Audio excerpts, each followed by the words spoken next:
The Baptist faith seems to have been formed, let's say, let's say in Trinidad and the Caribbean, sometime at the beginning of the 19th century.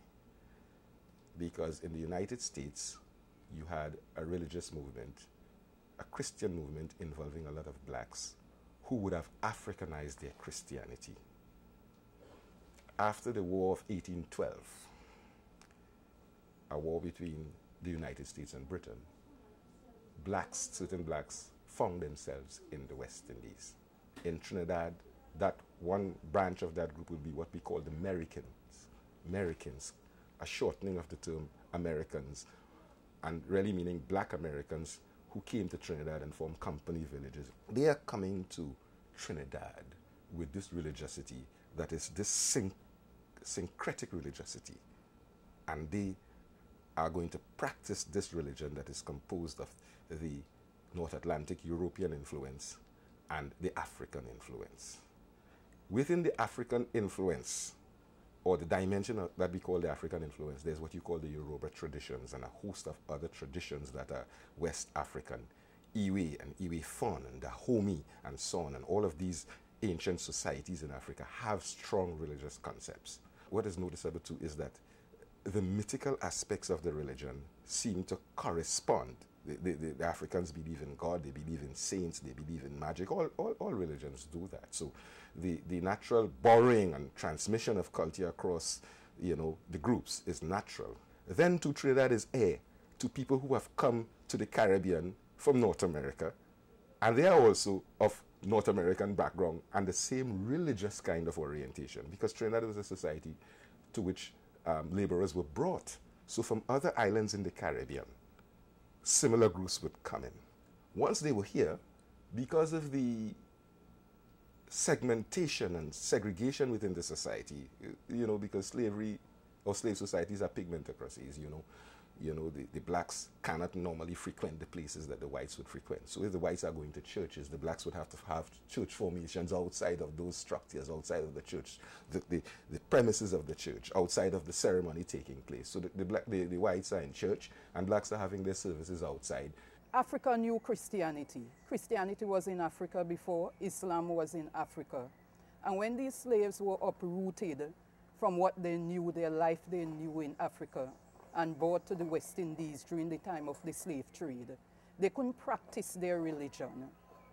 After slavery, after the abolition of slavery, they were now free to practice their religion. And so the spiritual Baptist faith would have emerged during that time when they were free.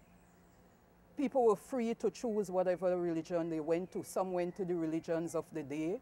There were those who chose to be Presbyterians, Methodists, Anglicans, Catholics. There were those who chose to start to practice again the African traditional religions, like the Yoruba religion, the Rada, the Congo, and so forth.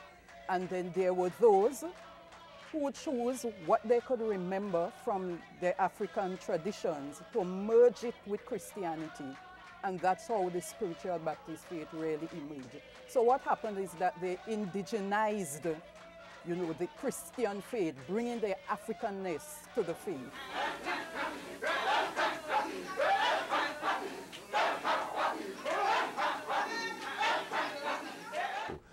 In adopting this, they were adapting, yes, but they were also trying to define or form a space for themselves, and that they were trying to relate to a God that they think will answer them, and they were trying to relate to their plight as enslaved people and people who were oppressed.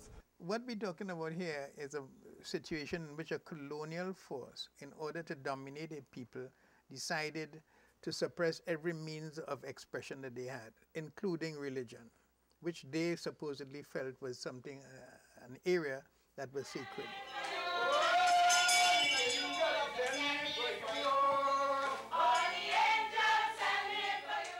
One of the reasons why it was oppressed, because the ruling class elements in the society knew of its potential to draw people. The average service didn't require an intellectual to sit in the congregation or to deliver the message. Sometimes the people couldn't read.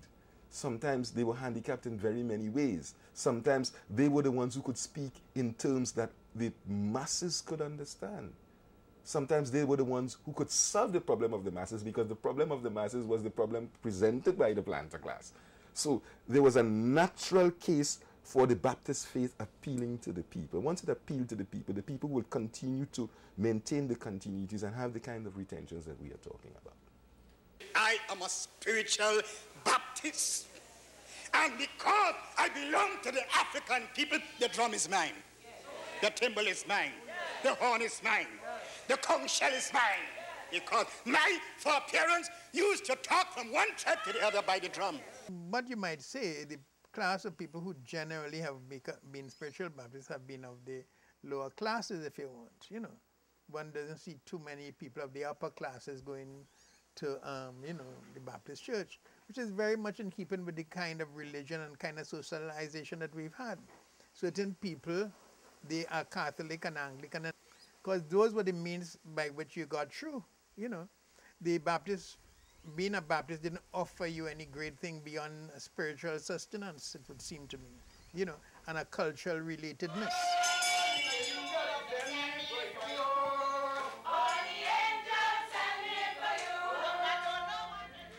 People at the time thought that the spiritual Baptist faith, you know, its adherents were too noisy, you know, we were uncivilized, and there was the thought that we were too African.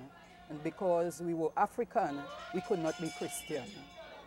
So that was one of the reasons. And because of the way we shout, you know, we are loud in singing our trumpets, loud in praying, and so forth, the movement of the body to the movement of the spirit. These things were considered unchristian at the time. And because of this, we were banned. The 1970 thing is a follow-on from what happened in St. Vincent with the Shakers. As I understand it, some important figure was on a horse, and when the Baptist began shaking, he fell or something to that nature, and that led to personal injury and grievance, and they moved immediately to say that the Baptist ceremonies and way of performing their rituals constituted a menace. It disturbed the peace, it was gross, it reflected barbarism and so on. So they moved in that respect in St. Vincent, and following that, the authorities here took up that pattern of legislation, and so you have the prohibition. And with that prohibition, it meant that you couldn't gather and perform your rituals or have a service, and that places couldn't be permitted to accept that or allow it either. So using your premises became a problem. Practicing the faith became a problem, so that people began to retire into the forest. Some people would pray, and there is evidence suggesting that people would speak with their voices almost close to water, so that you wouldn't hear them while they're praying and so on. The authorities would go into the bushes, into the forest, they'll go into people's home, they would arrest them, they would put them in prison. When we were banned, people had to resort to secret meetings. So as I said before, secrecy and seclusion became the order of the day. Baptisms had to be done in the forest in the night. So because of that, there was no, you know, no documentation, no formal administration or anything like that. Every cottage meeting had autonomy, right? And coming out of that, you know, that has come into the faith even unto today.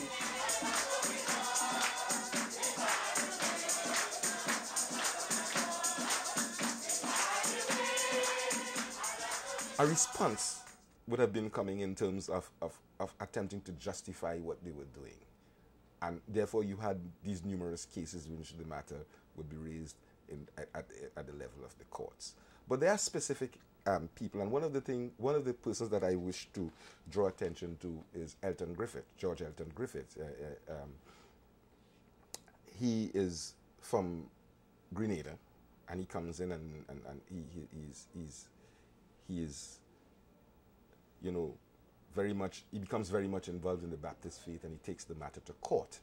Well, Archbishop Elton Griffith would have been the one who would have championed the cause for the repeal of the Shouters Prohibition Ordinance. But he would not have been alone. He would have been the person to the forefront, because everybody can approach government, But there would have been other people, you know, other churches, other leaders, you know, who would have given him that charge, who would have been supporting and pushing from the background for him to be the leader, the spokesperson in that cause. You know, and he was the one who really fought that battle in that way, you know, to get the government to repeal the Shouters Act.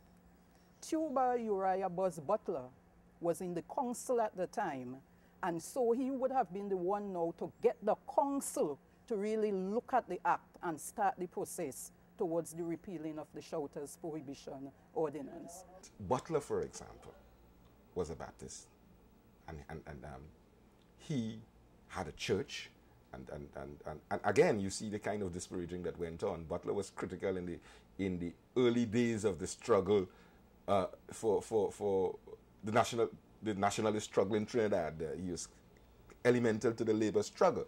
At one point in time, Butler was the person who would have been elected to lead the legislative chambers in Trinidad and Tobago. He was rejected because he was thought to be, you know, cruel, you know, fiery and all of that, and to be given to this kind of Baptist rhetoric. So that you had people now, I'm saying, in the legislative council who were supporting or bringing forward the necessity to adjust or remove this injustice.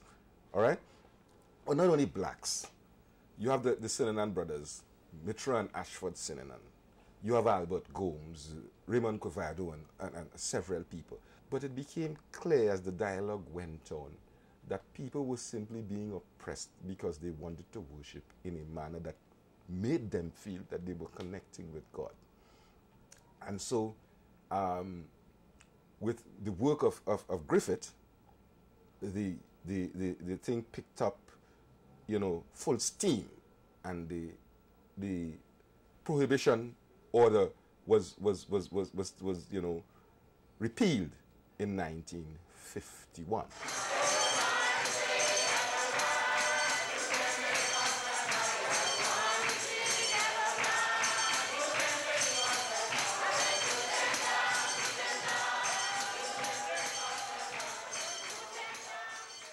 In 1951, the realities have changed. The dominance and the hegemony that the West enjoyed has been shaken. Societies are being challenged by different forces, socialism versus capitalism. People are questioning norms, and they're adopting new forms and alternatives. And it is in this context that people are given some leeway to be themselves and to challenge existing systems. And the Baptist faith finds itself now having space, because this is the post-World War II period, and societies are being placated, and the British and other imperial powers are being softer. They have been battered and bruised. Colonialism has been tested and has been found wanting. That didn't mean that the Baptists had achieved all that, because you have to deal with, let's say, from 1917 to 1951, 30-something years of stigma. And I'm talking about stigma that even today, you know, could be said to exist in a real sense. Well, if you look at when the book was written early. After I'd written The Schoolmaster, I began writing the Wine of Astonishment. And that was probably in the 70s, at which point the Baptists were not as acknowledged as they are now. I mean, certainly the Shouters Prohibition Ordinance had been repealed, you know, which denied them worship over a period of time and made them criminals. But they had not come into their own. In fact, they still haven't come into their own. So I thought it was useful to draw attention, one, to the Baptists and to the plight, but also it represented in a lot of ways the struggle of black people in the society. Remember in 1970, we had something called a Black Power Revolution, where there was a case to answer. People were not being employed in banks on the basis of their color. Companies were closing their doors to people on the basis of their race. So it is not difficult to understand such a scenario in which the Baptist faith is fighting in various ways to remove stigmatization and to have a place in the society against such a background. And this is what one had to struggle against, and hopefully to bring it in such a fashion that people could begin to see it beyond their prejudices or apart from their prejudices, you know, and see it as a group of people who had come together, or who came together to worship God in their way, from their cultural perspective. I mean, what are the Baptists guilty of? If you ask such a question, you would get notions like the Baptists practice obia, the Baptist this, the Baptist that, and so on and so on. And that is the kind of negatives that flourishes.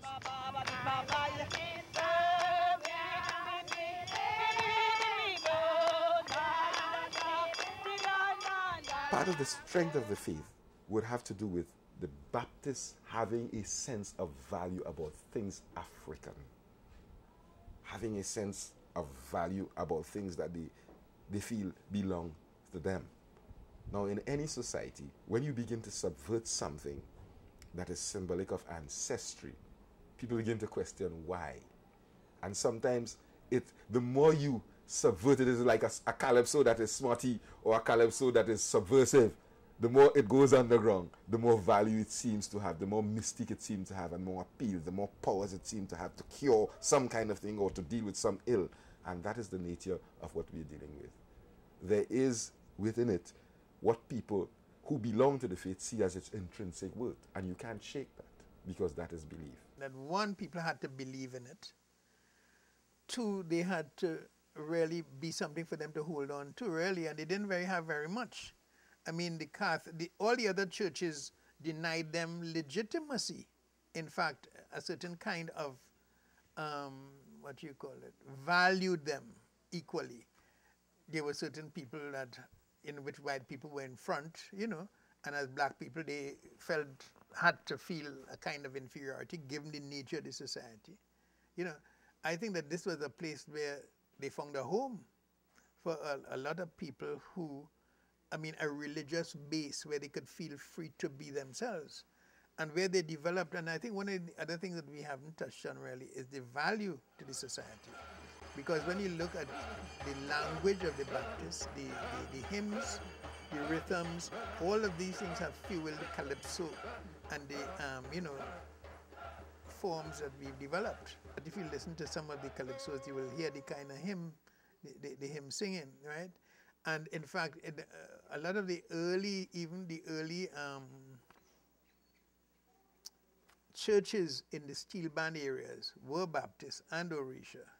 And one of the early things that the steel band played was, I am a warrior out in the field, and I can sing, and I can shout, and I can tell it all about that Jesus died for me, bram, bram, bram, bram, bram, right? Which was a Baptist thing, and a lot of Baptist hymns. So that the Baptists, as a cultural force, were very important in the society. It wasn't just like a little group of people off to the side. They were influencing the people around them. And they provided a kind of home and a locus, a place for people who had no other place, or who had an inferior place elsewhere.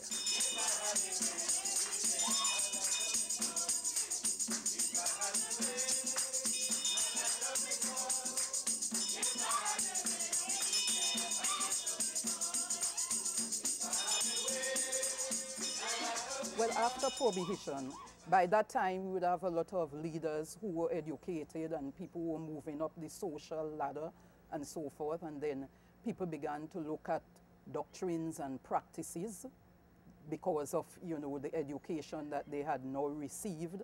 And, people started developing, they looked at changing up their circumstances, building bigger churches.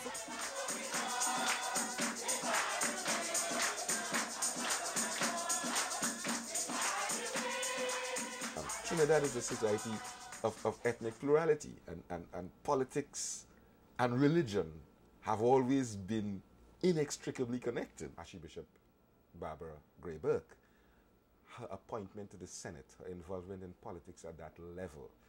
And of course, there is also the fact that in any scenario, any given scenario at any point in time, politics is always important. So there are a set of factors that came together. It is not necessarily from the point of view of the question of spirituality a political moment, but it is also something that is going to happen at a political juncture. We're talking about a juncture between the changing of the guards.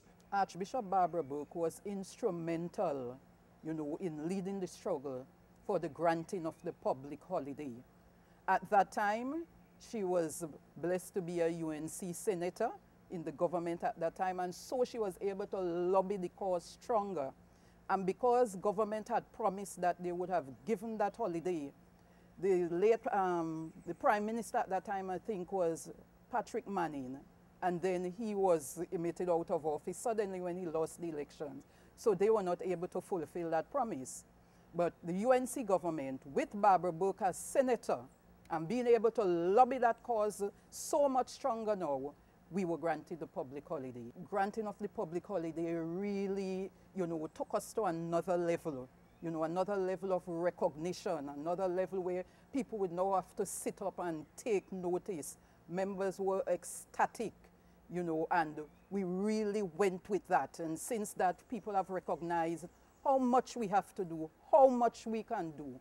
And we have done much, and we still continue to do that. It would have meant something rather significant for the community. I recall that when this moment came, there was jubilation all over Trinidad. People were mouthing platitudes, oh, congratulations and so on, but I still think the society didn't understand the wider meaning of what was involved. But to the Baptists, it was a phenomenally important point of departure. I remember taking notes and observing what was happening on the day that they celebrated their first holiday. You had the Baptists on the move a lot on that day. They were going to church. You could see a sense of pride, and then one begins to understand the extent to which you have women involved in church activity in Trinidad, because you saw Baptists going out in droves with their headbands, dressed resplendently, and so on and so on and so on. You could see the self-confidence. You could see the aspiration and the hopefulness and the joy. I recall a statement that one of the leaders used to make: weeping may last for some time or a day or some, but joy cometh in the morning. You could see that they felt that they had come out of a period of tribulation, and that was very important.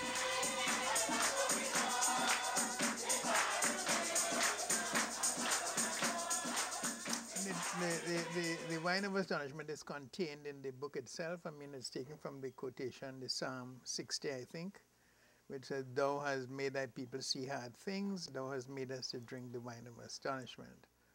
And it talks about the difficulties that the Shouter Baptists went through, as well as, in a way, black people themselves in the Caribbean. I think there's a certain sense of contained in it that both it's a triumphant march as well as one with a great deal of difficulty. So in that sense, wine of astonishment. And astonishment, I suppose if you look at the biblical quotation, you'll see, how it relates beyond that. The wine of astonishment, that people don't expect to be treated this way, perhaps. Why are we astonished?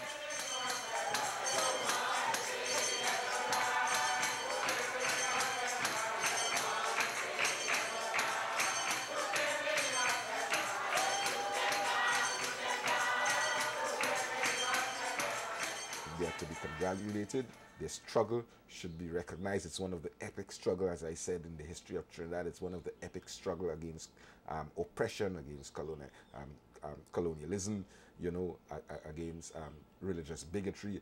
One of the epic struggle for equality in the society, for freedom, for justice, for fair play.